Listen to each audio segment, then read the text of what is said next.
आपको भी और आपके पूरे बलिया वासियों को भी। अब तो बलिया का नाम लेने में भी हमें डर लग रहा है।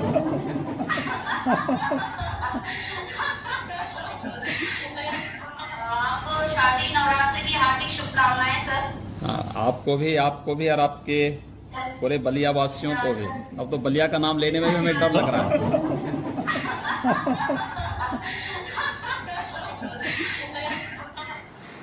सरकार, अधिकारी और अपराधी मस्त है, जनता पूरी तरह त्रस्त है। उत्तर प्रदेश की हालात बद से बदतर होती जा रही है। उत्तर प्रदेश में जिस तरीके से अपराध को लेकर के हंसी दिखाई दे रही है, मुख्यमंत्री की हो या विपक्ष के आरोप हो, इन दो वीडियो को तो आपने देखा। लेकिन अब सबसे बड़ा सवाल है कि एक मुख्यमंत्री को डर लगता है, प्रदेश को सुरक्षित कौन रखेगा?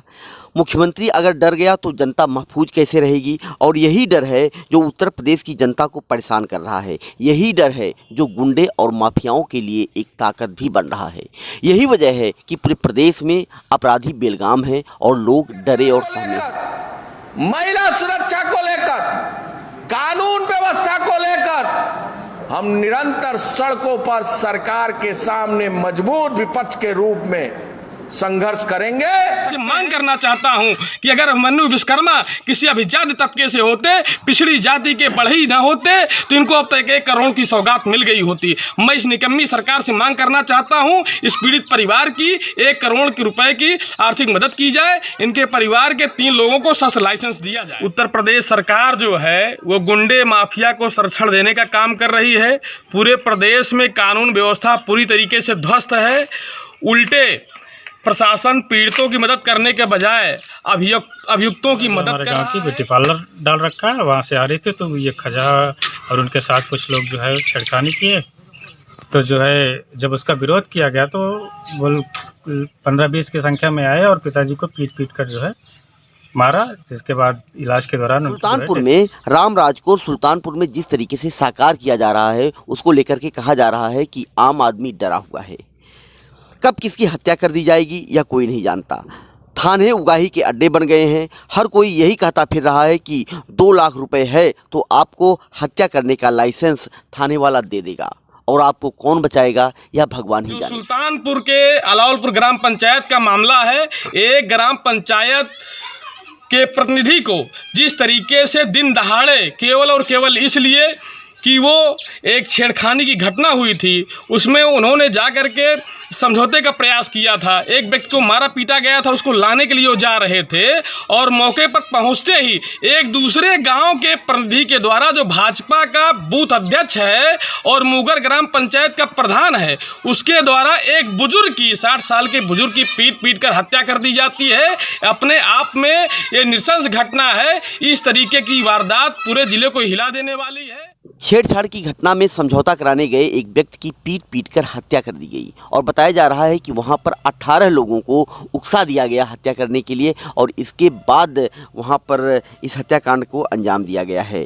और हत्याकांड 11 अक्टूबर का है और इसके बाद 22 दिन बीत जाने के बाद भी 10 आरोपी पुलिस की गिरफ्त से दूर हैं। सूत्र यह भी बताते हैं कि पैसों का लेन देन चरम पर है और स्थानीय पुलिस प्रशासन अब अभियुक्तों को बचाने की कोशिश कर रहा है।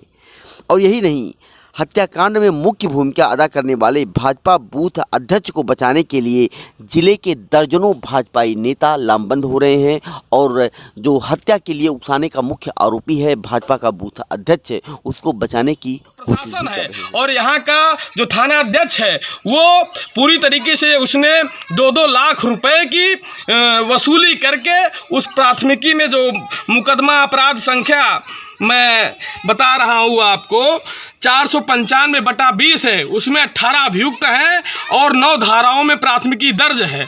और अभी तक केवल और केवल 8 लोगों को गिरफ्तार करके छोड़ा गया है। अन्य अभियुक्त फरार हैं 10 लोग, और प्रशासन उनको संरक्षण देने का काम कर रहा है। वो किसी भी समय पीड़ित परिवार के साथ कोई घटना अप्रिय घटना कारित कर सकते हैं। मांग करना चाहता हूँ कि अगर मनु विश्वकर्मा किसी अभिजात तबके से होते, पिछड़ी जाति के बढ़ई न होते, तो इनको अब तक 1 करोड़ की सौगात मिल गई होती। मैं इस निकम्मी माननीय सरकार से मांग करना चाहता हूं, इस पीड़ित परिवार की 1 करोड़ रुपए की आर्थिक मदद की जाए। इनके परिवार के 3 लोगों को शस्त्र लाइसेंस दिया। हिंदुस्तान सोशलिस्ट रिपब्लिकन एसोसिएशन के तमाम नेताओं ने और कार्यकर्ताओं ने पूरे मामले पर रोष जताया है।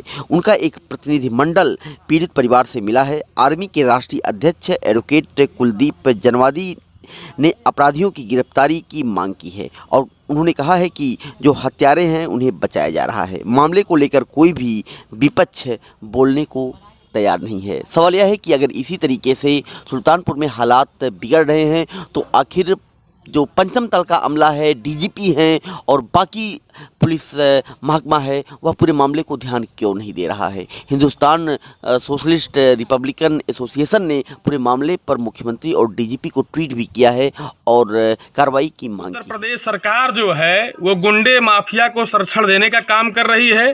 पूरे प्रदेश में कानून व्यवस्था पूरी तरीके से ध्वस्त है। उल्टे प्रशासन पीड़ितों की मदद करने के बजाय अभियुक्तों की मदद कर रहा है। सोशलिस्ट रिपब्लिकन एसोसिएशन के जो यहाँ पर अध्यक्ष हैं, उन्होंने पूरे मामले को लेकर के कहा है कि पीड़ित परिवार को सशस्त्र लाइसेंस दिए जाएं। आर्मी के जिलाध्यक्ष कैप्टन साकिर अली ने मृतक प्रधान प्रतिनिधि अभिमन्यु विश्वकर्मा के परिवार को 1 करोड़ रुपए की आर्थिक मदद की मुख्यमंत्री से अपील की है।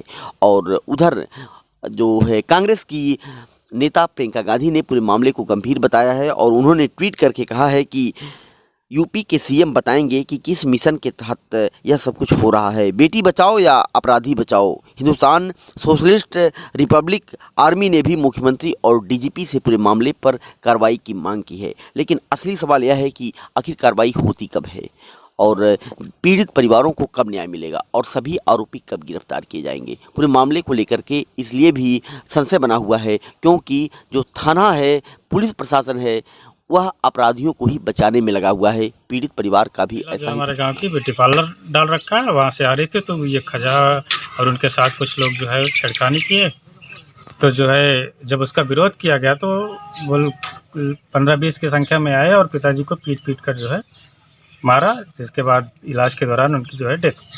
प्रशासन ने 18 नामजद में से अभी 8 लोगों की गिरफ्तार किया है, बाकी के 10 लोग अभी फरार चल रहे हैं। तो पुलिस शुरू में छापेमारी की थी, इस समय जो है थोड़ा सा लापरवाही बरत रही है।